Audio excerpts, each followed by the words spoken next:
अवैश के पापा भी हैं साथ में। सर से भी पूछेंगे, सर कैसे एटमॉस्फेयर आपने ये डेवलप किया कि बच्चे इतनी कम एज में और बड़े बड़ों को पढ़ाने में लगे हुए हैं। बहुत बहुत धन्यवाद। और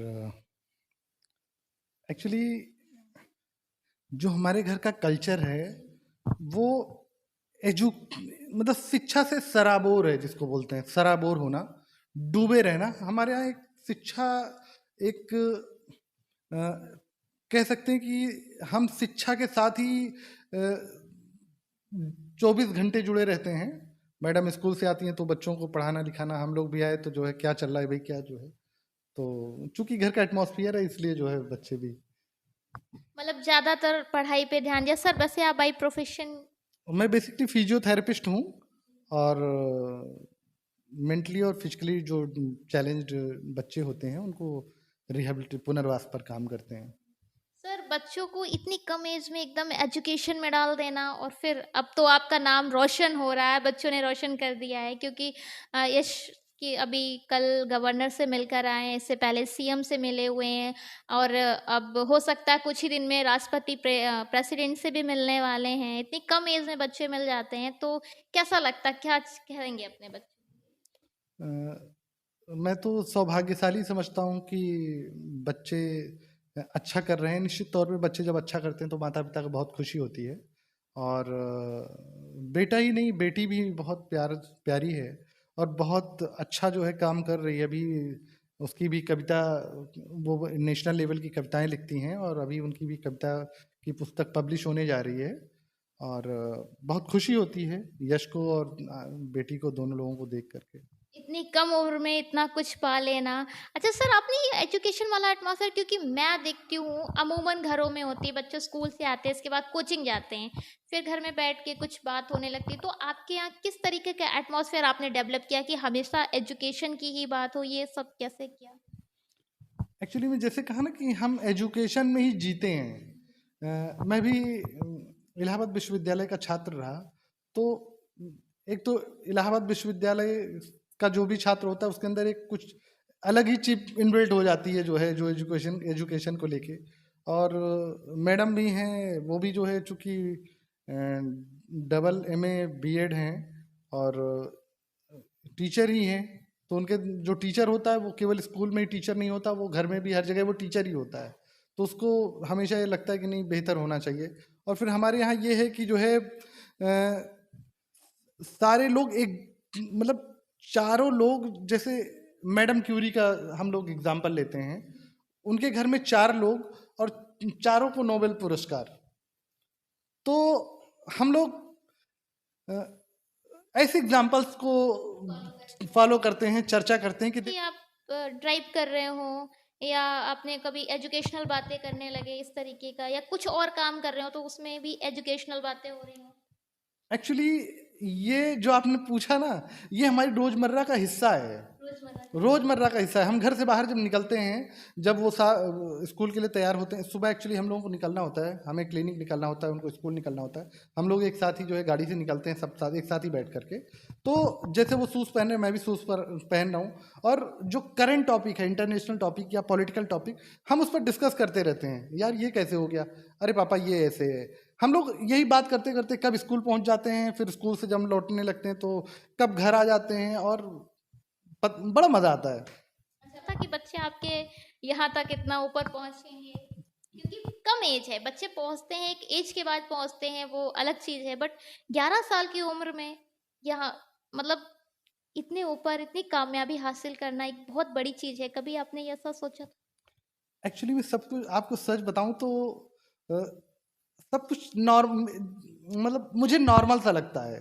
जैसे कभी किसी से मुलाकात करनी है तो मुझे ये नहीं लगता कि मतलब ये टॉप मोस्ट इस चेयर पे बैठे हैं और कुछ नहीं। यशवर्धन को हमेशा मैंने सिखाया कि तुम सारे नॉर्मल है। तो लगता तो है, जब एक वे में सोचता हूँ तो मतलब वो खुशी मैं बता नहीं सकता, वो मैं बयान नहीं कर सकता। लेकिन वो खुशी ही तो नहीं बतानी है, क्योंकि वो खुशी हमेशा एक अहम को जन्म देती है। तो खुश हूँ, अच्छा है, बट अहम नहीं। ये ये जीवन की शुरुआत है। ये अंत नहीं है। अभी तो आप पहली या दूसरी सीढ़ियां चढ़ रहे हैं। अभी तो मान लीजिए हम आदरणीय मुख्यमंत्री जी से मुलाकात हुई है, कल महामहिम राज्यपाल जी से मुलाकात हुई, अभी पीएमओ से भी कॉल आया है, और महामहिम राष्ट्रपति जी का भी जो है मेल आया हुआ है। तो अभी तो सफलता की सीढ़ियां चढ़ना है। एक्चुअली जब हमें देश के लिए काम करना होता है ना, तो दो चीजें होती हैं। एक व्यक्ति होता है जो केवल अपनी फैमिली के बारे में सोचता है, और एक व्यक्ति होता है जो देश के बारे में सोचता है, राष्ट्र के बारे में। तो मेरी हमेशा से सोच राष्ट्र और समाज रहा। तो वो यशवर्धन में वो जो चिप थी वो इनबिल्ट हो गई कि नहीं, मुझे राष्ट्र के लिए काम करना है। हमें जाति धर्म से परे होकर के हमें, क्योंकि देखिए सभी जाति सभी धर्मों को मिला के हमारा देश विविधताओं का देश है, और इस देश की जो खूबसूरती है वो सबके साथ है, सबको मिल के जुड़ के। और तो बस वही यशवर्धन में आ गया कि नहीं, मुझे जो करना है देश के लिए करना है और बड़ा करना है। जी जी। यश को बनाने वाले और आज जो भी यश हैं, तो उसके पीछे एक कारण उनके पापा जी भी हैं कि फादर का कितना योगदान रहा, जो उन्होंने बचपन से ये माइंड में डेवलप किया कि जो चीज़ें, क्योंकि जैसा घर का एटमॉस्फेयर होता है बच्चे उसी एटमॉस्फेयर में पलते हैं, उसी को अडॉप्ट करते हैं। तो सर ने एक एटमॉस्फेयर बनाया है सर, जो एजुकेशनल एटमॉस्फेयर आपने बनाया है। एक्चुअली इसके पीछे भी एक रीढ़, जैसे कहते हैं ना, बैकबोन, ये जो सब कुछ बना है इसके पीछे भी एक बैकबोन है। वो है हमारे यशवर्धन की मम्मी। यशवर्धन की मम्मी जो है एक ऐसी घर की बैकबोन है जिन्होंने पूरे घर को संभाल के रखा हुआ है। किसको क्या करना है, पढ़ना है, लिखना है, किसको क्या करना है, खाना है, पीना है, खुद की उनकी जॉब है, बच्चों का लक्ष्य है। लेकिन उन्होंने जैसे कहते नहीं कि एक समर्पण, त्याग, तपस्या, जो असली तपस्या है इसके पीछे, जो आज यशवर्धन है, इसका पूरा का पूरा श्रेय इनकी माँ को जाता है।